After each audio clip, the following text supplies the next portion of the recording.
Every Sunday morning, without fail, 8-year-old Lily Harper walked through the old cemetery on the edge of town. Then, snow. Sunshine. It didn't matter. She always came. And she always carried fresh flowers. The caretaker, Mr. Wilson, had worked there for nearly 30 years. He knew every gravestone, every family, every story. At least, he thought he did. Until Lily, the little girl, had become part of his weekly routine. Every Sunday at exactly 10 o'clock, she would appear through the iron gates carrying a bouquet carefully wrapped in paper. Sometimes roses, sometimes lilies, sometimes wildflowers she had picked herself. She would walk the same path every single time, past the old oak tree, past the Veterans Memorial, past dozens of graves, until she reached one particular headstone, Daniel Brooks. Then she would kneel, place the flowers carefully, and sit quietly beside the grave. Sometimes she smiled. Sometimes she cried. Sometimes she simply stared at the name engraved in stone. Nobody knew why. The mystery fascinated the town. Children whispered about it at school. Adults discussed it over coffee. Some believed Daniel had been a relative. Others thought he must have been a family friend. But nobody actually knew. And whenever someone asked Lily, she always gave the same answer. My mom told me it's important. Nothing more. Nothing less. One chilly October morning, Mr. Wilson finally decided to ask. He waited until Lily had finished arranging her flowers. Then he approached carefully. Good morning, Lily. She smiled. Good morning, Mr. Wilson. He pointed gently toward the grave. Can I ask you something? She nodded. Who was Daniel Brooks? For the first time, Lily's smile disappeared. She looked down at the flowers, then at the gravestone, then back at Mr. Wilson. My mom says I'm not supposed to talk about it. The caretaker frowned. Not even a little? Lily hesitated. Then she whispered something unexpected. The truth is, she paused. I don't really know either. Mr. Wilson blinked. What do you mean? My mom said she'll tell me when I'm older. The answer left him stunned. For years he had assumed Lily knew something everyone else didn't. But apparently she was carrying the same mystery. Before he could ask another question, Lily stood up. She brushed dirt from her knees, placed one final flower on the grave, leaving the caretaker with more questions than answers. That night, curiosity got the better of him. Mr. Wilson unlocked the cemetery archives. The old filing cabinets contained records stretching back decades. After nearly an hour of searching, he found Daniel Brooks. The information was surprisingly short. Born 1978. Died 2003. Occupation, firefighter. Family, none listed. Visitors recorded after burial. None. Mr. Wilson stared at the page. No family. No wife. No children. No visitors. For nearly 20 years nobody had come to that grave. Then Lily appeared. And never missed a Sunday. Something about it didn't make sense. The following week, something unusual happened. Lily arrived carrying white roses. But she wasn't alone. Someone was already standing beside Daniel's grave. A woman. Tall. Elegant. Perhaps in her early 40s. She wore a dark coat despite the mild weather. Her long brown hair moved gently in the wind. For several seconds, Lily simply stared. She had never seen this woman before, yet somehow the woman looked familiar. The stranger turned. Their eyes met, and then she smiled. "You must be Lily." The little girl stopped walking. A strange feeling settled in her stomach. "How do you know my name?" The woman smiled softly. "Because I've been waiting a very long time to meet you." Lily tightened her grip on the flowers. "Who are you?" The woman looked down at Daniel's grave. For a moment, sadness filled her face. "My name is Sarah." She paused. "And Daniel Brooks was my best friend." Lily's heart began to race. Nobody had ever said those words before. Nobody. Not her mother. Not Mr. Wilson. Not anyone. For years, Daniel Brooks had existed only as a name on stone. Now, suddenly, he felt real. Human. Important. Sarah knelt beside the grave. Her fingers brushed lightly across the engraved letters. "You know," she said quietly, "Daniel used to hate flowers." Lily looked surprised. "He did." Sarah laughed. "He thought they were a waste of money." For the first time, Lily smiled. A tiny smile, because suddenly she could almost picture him. A real person, not just a name. The two sat beside the grave for nearly an hour. Sarah told stories.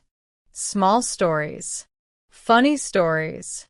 Stories about a brave firefighter who couldn't sing, who burned every meal he tried to cook, who once rescued a cat and got stuck in a tree himself. Lily listened carefully. Every word felt precious.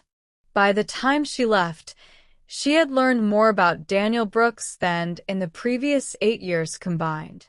That evening she rushed home. Her mother, Emma, was washing dishes when Lily burst through the door. "Mom." Emma smiled. "Someone's excited." Lily nodded eagerly. "I met a woman named Sarah." The plate slipped from Emma's hands. Fortunately, it landed in the sink, but the color drained from her face. For several seconds, she stood frozen. "Sarah?" The way she said the name frightened Lily. "You know her?" Emma slowly sat down. Her hands trembled, a reaction Lily had never seen before. "Did she talk to you?" "Yes." "What did she say?" "She said Daniel Brooks was her best friend." Silence filled the kitchen. Emma stared at the floor, then toward the window, then back at Lily. The fear in her eyes was unmistakable, and for the first time in her life, Lily realized something. Her mother wasn't protecting a secret. She was protecting a painful memory, a memory that still hurt after all these years. Finally, Emma spoke, her voice barely above a whisper. "Maybe." She swallowed hard. "Maybe you're old enough to know the truth." Lily's eyes widened. After years of waiting, the answer was finally coming.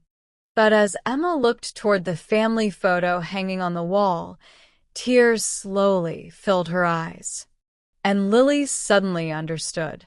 Whatever happened 20 years ago had changed everything, and the truth was far bigger than she had ever imagined. Emma sat quietly at the kitchen table. For several moments, neither she nor Lily spoke. The ticking of the clock on the wall suddenly seemed louder than usual. Lily had waited years for this moment. Years. And now that it was finally here, she wasn't sure she was ready. Emma took a deep breath, then another. Finally, she looked at her daughter. "Everything I'm about to tell you is true." Lily nodded. "I know." Emma smiled sadly. No, sweetheart. "You don't understand." Her eyes drifted toward the window. toward memories she had spent years trying to bury. 21 years ago, I was 23 years old. I had just found out I was pregnant. Lily's eyes widened. With me? Emma nodded. With you. The room became silent again. I was working at a bookstore downtown. One evening, after closing, I stayed late to organize inventory. She swallowed hard. Then the fire started. Lily's heart skipped. A fire? Emma nodded. The electrical system failed. The entire building filled with smoke within minutes. She looked down at her hands. I couldn't get out. The image formed instantly in Lily's imagination. Dark smoke. Heat. Panic. Emma continued. I remember screaming. I remember trying to find a window. I remember realizing I was trapped. Tears formed in her eyes. And I remember thinking I was going to die. Lily reached across the table and took her mother's hand. Emma squeezed it gently. Then she continued. That's when Daniel arrived. The name felt different now. No longer a mystery. A person. A hero. The building was already collapsing. His captain ordered everyone back. Lily listened carefully. He knew someone was still inside. Emma's voice trembled. Me. The room seemed to grow quieter. He went in anyway. Lily felt her chest tighten. He found me unconscious. He carried me down 3 flights of stairs. He got me outside. Emma paused. A single tear rolled down her cheek. But when part of the roof collapsed, she couldn't finish the sentence. Lily already understood. Daniel never made it out. For several moments, neither of them spoke.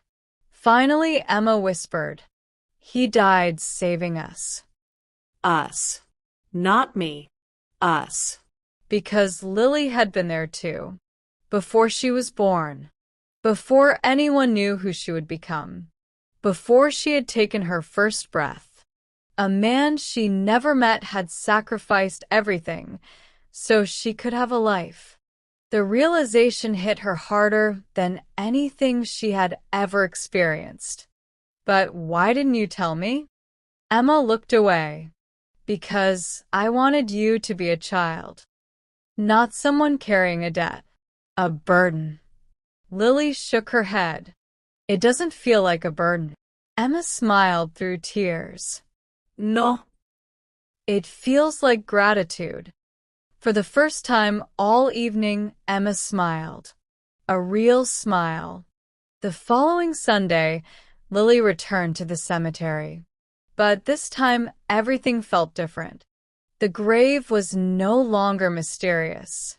The name was no longer unfamiliar. Daniel Brooks. Firefighter. Hero. The man who gave up his future so she could have hers. Sarah was already there waiting. When she saw Lily, she immediately knew. Your mother told you. Lily nodded. For a long moment neither spoke. Then Sarah sat beside her. You know, Daniel never thought of himself as a hero. Lily smiled. He should have. Sarah laughed softly. Probably. For nearly an hour they talked. Sarah shared stories. The kind only best friends know. Stories that made Lily laugh. Stories that made her cry. Stories that made Daniel feel alive again. Then Sarah became serious. There's something else your mother never told you. Lily looked up. What? Sarah stared at the gravestone. After the fire, the city wanted to give Daniels an award. Posthumously. Lily frowned. What happened? Sarah smiled sadly. His family refused. Why? Because they blamed him. Lily couldn't believe what she was hearing. Blamed him for what? Sarah shook her head. They said he should have protected himself. They said no stranger was worth dying for.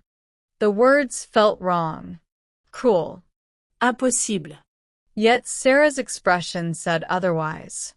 They stopped speaking about him completely. They sold most of his belongings. They moved away. And eventually, her voice broke. The world forgot. Lily looked toward the gravestone. The weathered stone. The faded letters. The lonely patch of grass. Forgotten. Until now. Weeks turned into months. Lily continued visiting every Sunday. Sometimes alone. Sometimes with Sarah. Sometimes with her mother. And slowly something unexpected happened. People began noticing. Again. But this time the story spread. The local newspaper published an article. Then another. The headline read, "The little girl who never forgot a hero." The story traveled farther than anyone expected. Former firefighters came to visit. Old neighbors shared memories. People who had known Daniel decades earlier began leaving flowers. Letters appeared. Flags. Photographs. For the first time in 20 years, Daniel's grave was no longer lonely. One afternoon, nearly a year later, Lily arrived carrying her usual bouquet. She stopped suddenly. Someone had left something new beside the gravestone. A small metal plaque, attached to a stone base. She knelt to read it. The inscription was simple. Who gave his life saving others. Your courage lives on. Lily felt tears fill her eyes. Not because she was sad, but because she knew something important. People remembered. Finally, the following spring, the town held a ceremony. Hundreds attended. Firefighters from across the state arrived. Families gathered. Children listened. And for the first time, Daniel Brooks received the recognition he deserved. The mayor stepped forward, then surprised everyone. "We have one more person we'd like to hear from." The crowd turned. Toward Lily. Now 9 years old. Her heart pounded. She had never spoken in front of so many people. Yet somehow she found the courage. The same courage Daniel had shown years ago.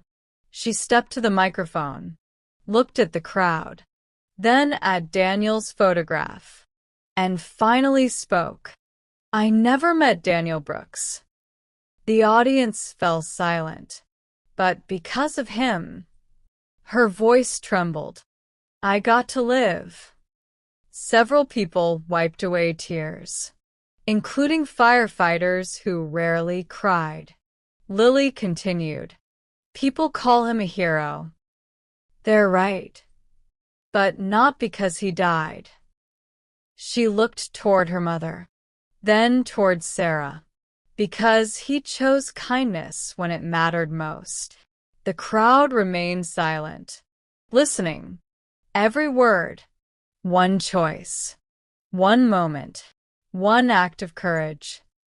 She smiled. "And because of that, I got birthdays. My mom got a future." By now, tears flowed freely throughout the audience. Lily looked one final time at Daniel's photograph, then reached into her pocket, carefully unfolding a handwritten note. The note she had spent weeks preparing. She walked to the grave, placed it beside the flowers, and read it aloud. "You never met me." Her voice cracked. "But because of you," she smiled through tears, "I got to live."